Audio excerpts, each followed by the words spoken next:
She taped a bright yellow paper on my front door and yelled, "You have 3 days to pay or get out." I stood there, still holding the old fence post I'd been fixing, wondering who the hell she was. The woman had a clipboard, a fake smile, and a voice that could crack glass. "This property is under the Maple Creek HOA," she said proudly, "and you're violating several community standards already." I almost laughed. My nearest neighbor was half a mile away, and the closest mailbox still had the previous owner's name scratched off it. "Ma'am," I said slowly, "this farm isn't part of any HOA." She crossed her arms, glaring at the dirt on my boots. "You people always say that, but I have records." She waved a printed paper that looked like it came off a home printer from 1999.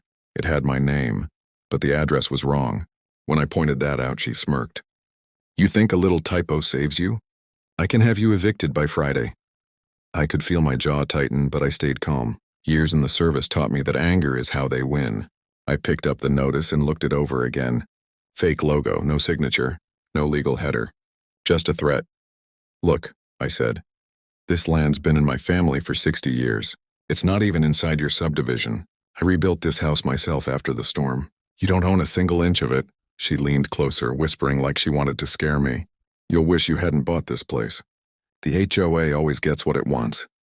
Then she smiled, walked to her shiny SUV, and peeled out of my gravel driveway, throwing dust all over the new paint job I'd done last week. I watched her go, that fake HOA notice still crumpled in my hand. Something about the way she said always got stuck in my head because somehow I knew this wasn't over. That night I heard tires on gravel again. Headlights crawled across my barn walls like slow-moving ghosts. I stepped out with a flashlight and there she was, Karen, this time with 2 men in black jackets who looked like security guards from a mall. She pointed right at me. "That's him!" "The trespasser!" One of the men spoke in a deep voice. "Sir, we've had reports that this property is under HOA violation. You're to vacate until compliance is verified." I laughed once. "You're kidding me. You're not real cops." He flashed something that looked like a badge, but it had no department name, just a silver star, and the words, "Community Enforcement." My stomach turned. They'd gone full fake authority. Karen smirked like she'd already won. "We tried to handle this nicely. You forced our hand." I shined my flashlight on the badge and said quietly, "You know impersonating an officer is a felony, right?" Her smile faded just a bit, but she recovered fast. "You're on HOA property. That gives us jurisdiction." I took one step closer. "No, you're standing on private land, and I've got cameras all over this place. So if you don't leave in 10 seconds, you'll be explaining this to real law enforcement." The men hesitated. Karen hissed something under her breath. Then, like cowards, they turned back to their car. Before getting in, she shouted, "You're done here, soldier." I froze. She shouldn't have known that. I hadn't told anyone about my service. After they sped off, I went inside, locked the door, and sat in the dark for a long time. The farm was quiet, but it felt like eyes were still on me. Somehow that woman knew who I was. And if she knew that, she might know a lot more. By morning, my mailbox was gone. Just the metal pole left, twisted and bent like someone had kicked it until it snapped. A fresh yellow notice was nailed to my fence post.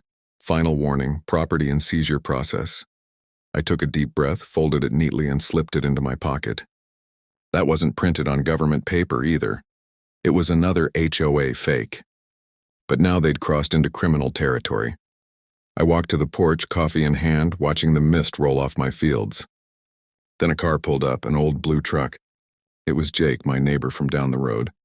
He leaned out and said, "Heard some folks were snooping around your place last night.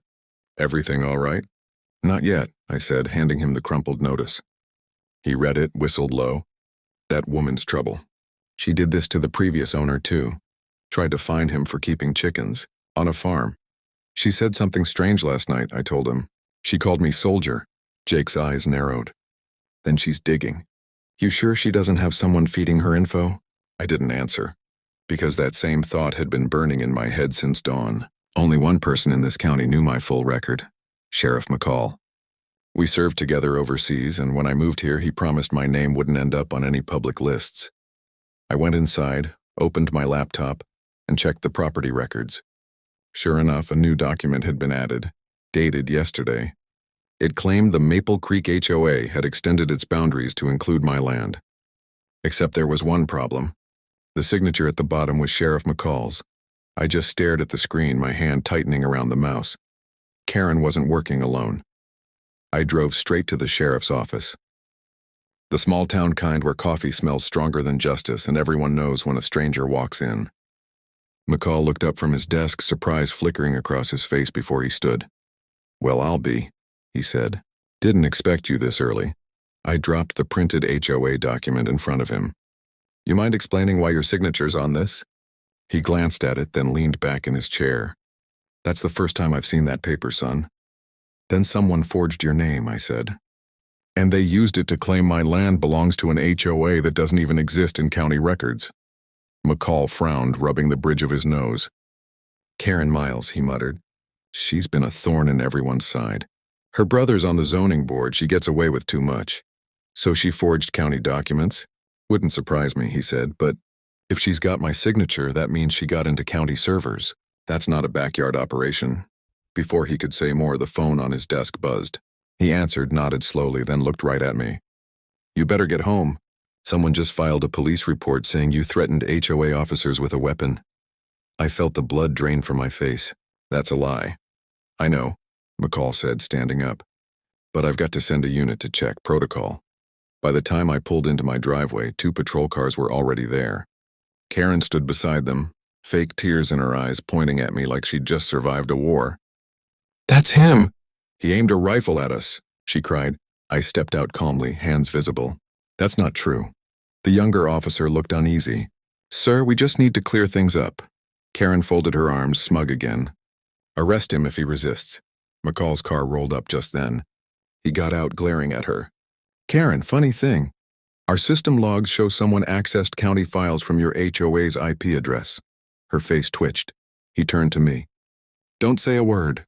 Let me handle this." But as I watched her step back, that cold smirk returned. She wasn't scared. She was planning something worse, and deep down, I knew she still held one more card I hadn't seen yet. 2 days later, I found out what that card was. I woke up to the sound of an engine roaring outside, loud, heavy. When I stepped out onto the porch, a tow truck was already backing up to my pickup. The same truck I'd rebuilt from scratch after the storm. My name still painted on the side. "Carter Restoration," I shouted. "Hey, what are you doing?" The driver didn't even look up. "Order from Maple Creek HOA. Property seizure for unpaid dues." Karen stood nearby, phone in hand, recording the whole thing. "You brought this on yourself," she said with that syrupy tone that made my blood boil. "We gave you chances." I ran toward the tow truck, but 2 county deputies stepped between us. Real ones this time. "Sir," one said, "stand back. We have paperwork." "Let me see it." He hesitated, then handed me a copy. It looked official at first glance, county seal, signatures, legal phrasing. But I noticed something wrong instantly. The signature again. Sheriff McCall's name, but not his handwriting. I pulled my phone out, already recording. "This is forged. I have the sheriff's real signature in my files." Karen smirked, whispering to the deputies. "He's been making fake documents for weeks. Check his house, you'll find plenty." That's when it hit me.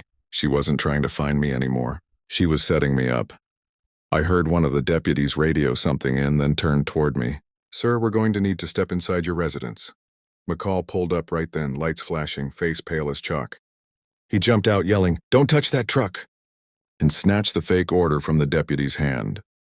"This isn't county paperwork." "Who signed this?" Karen's voice cracked for the first time. "That came from your office." McCall looked her dead in the eyes. "No, Karen, it came from you." Her face changed completely, like the mask had slipped. She turned, tried to walk off, but McCall ordered the deputies to stop her. "We've got enough to hold her for forgery and impersonation of an officer," he said firmly. The tow truck driver backed away, muttering apologies. Karen screamed that she'd sue everyone, that I was a liar, that the HOA owns this whole street. But I wasn't listening anymore. I was looking at McCall and he was staring at me, quiet. "Serious, Carter," he said, lowering his voice. "You're going to want to see what we found on her laptop." I could tell by his face it wasn't just about land anymore. There was something bigger, and I was right in the middle of it. McCall didn't say much on the drive to the station. Just the sound of the road and the static from the police radio. When we finally parked, he handed me a visitor badge and nodded toward the evidence room. "You're gonna want to brace yourself," he said. Inside, one of the tech guys had Karen's laptop hooked up to a monitor. My name was all over it. Emails, files, even a folder titled Operation Clean Sweep. The tech clicked one file open. It was a scanned letter with my name, my service record, and details about my time overseas. All classified stuff that should have been sealed. And below it, a note typed in bold, "Target, remove by legal or public action." I felt my chest tighten. Where did she get this? McCall looked grim. "That's what we're figuring out. But here's the kicker. These files were accessed through a secure government login. Someone inside fed her this." I took a slow step back, trying to process it. "You mean someone in the county?" He nodded. "Or higher." Before I could say anything, a young deputy ran in out of breath. "Sheriff, she's lawyering up us, and her brother just arrived. Says he's with the State Housing Commission." McCall cursed under his breath. "That explains the cover." I walked out into the hallway, my head spinning. Karen's brother was already there, wearing a slick suit and a fake smile. He looked me up and down like I was dirt under his shoes. "Mr. Carter," he said smoothly, "you've made quite the mess. My sister was simply enforcing community standards." I laughed once, sharp. "Forgery, impersonation, and data theft. Those are your standards?" He stepped closer, lowering his voice. "You bought land that was meant for development. That farm's sitting on property my company's been trying to acquire for years. You were never supposed to own it." That's when I finally understood this wasn't about an HOA. It was about power, land, and money. Karen was just the face of it. I leaned in and said quietly, "You picked the wrong guy to scare off." He smiled thinly. "We'll see about that. You don't have the kind of power it takes to win here." I looked him straight in the eye. "That's where you're wrong." Because what he didn't know was that I still had friends in federal law enforcement. And they owed me a favor. By the next morning, I'd made a few calls that weren't exactly public record. One to an old contact at the Bureau, another to a friend who now works cybersecurity for the DOJ. I didn't tell them much, just enough. Within hours, a quiet black SUV rolled up my dirt road. 2 men stepped out, suits dusty from the drive. "You Carter?" the older one asked. I nodded. He flashed a badge that wasn't for show. "We heard you've got an HOA problem," he said dryly. I led them inside, showed them everything. Karen's fake documents, the footage from my cameras, even the files McCall's team pulled from her laptop. The older agent scrolled through it, his jaw tightening. "You realize what this is, right? This isn't a local scam. It's a shell operation," I frowned. "Meaning?" He turned the screen toward me. "Karen's brother isn't just a housing official. He's been laundering state development grants through fake HOAs. Your land was next in line, under your name. It looks legit." I leaned back, the truth hitting me hard. "So they wanted to frame me to take the land clean?" "Exactly," the agent said. "You were supposed to be the angry vet who broke the law. They'd seize the property, sell it, and you'd vanish under a pile of legal garbage." McCall, who'd been silent till now, spoke up. But he didn't. He stood his ground. The agent nodded slowly. "And now we're going to flip the script." That night, we set up a sting. McCall wore a wire and the feds prepped warrants. I stayed at the farm, keeping everything exactly as it was. Just before sunset, headlights flashed again down my driveway. Karen's brother's car, sleek and black. He stepped out with a folder in hand. "This is your last chance, Mr. Carter," he said smoothly. "Sign the transfer deed and we'll make this all go away." I pretended to think about it, watching the red dot blink under my porch light, the one linked straight to the federal van 2 miles away. I reached out for the folder, then said quietly, "Funny, you're awfully confident for a man about to lose everything." He frowned. "What?" That's when the sirens cut through the night. SUVs poured in from both sides of the road, lights flashing. Karen's brother froze as agents rushed forward, shouting commands. McCall stepped out from behind one of the trucks, holding the warrant. Karen's brother tried to talk, to deny it, but the agent held up his own folder. "We've got it all. The offshore accounts, the fake HOAs, even the emails tying you to county officials." As they cuffed him, he turned toward me, fury burning in his eyes. "You think this is over?" he hissed. I stared back, steady. "Oh, it's just starting." Because what he didn't know was I still hadn't told them about the second folder Karen hid under her porch. The one marked Phase 2. The next morning, the sun rose over Maple Creek like nothing had ever happened. Birds on the fence, wind in the cornfield, the same old quiet. But the peace felt fragile, like glass ready to crack. McCall showed up around 9, coffee in one hand, a worn folder in the other. "You're not going to like this," he said before I even asked. Inside the folder were photos. Surveillance stills taken weeks ago. One showed Karen meeting a man I didn't recognize. Another showed the same man outside my gate the night before the fake cops came. "That's him," McCall said. "Name's Victor Lane, contractor. But our people say he's been working under about 5 different aliases. He's the one who helped her plant those forged county papers." I studied the picture, my jaw tightening. "So he's still out there?" "Yeah," McCall said quietly. "And before the feds hauled Karen's brother in, he mentioned something about a backup plan. Something to finish the project if things went south." I didn't need him to explain. I could feel it already, the unease in the air, like someone was watching from the tree line. That night, my security cameras went off again. "Motion alert, barn entrance." I pulled up the feed. A shadow moved across the frame, then the camera went dead. I grabbed my flashlight and the old service pistol I swore I'd never use again and stepped outside. The gravel crunched under my boots as I neared the barn. The door creaked open by itself just slightly. Inside, the smell of gasoline hit me before I saw it. 3 cans lined up, a rag stuffed into one, and in the middle of the floor, spray-painted in red, were the words, "You should have sold." My chest went cold. I backed out slowly, dialed McCall. He answered on the first ring. "Sheriff," I said. "They're here. They're not done." He was already moving. "Lock down the house. I'm 10 minutes out." But I didn't hang up right away, because out of the corner of my eye, through the darkness, I saw someone standing near the tree line. Just far enough that I couldn't see his face, but close enough that I knew he wanted me to.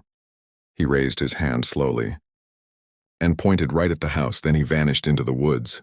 The gasoline smell grew stronger, and that's when I realized the real fight hadn't even started yet.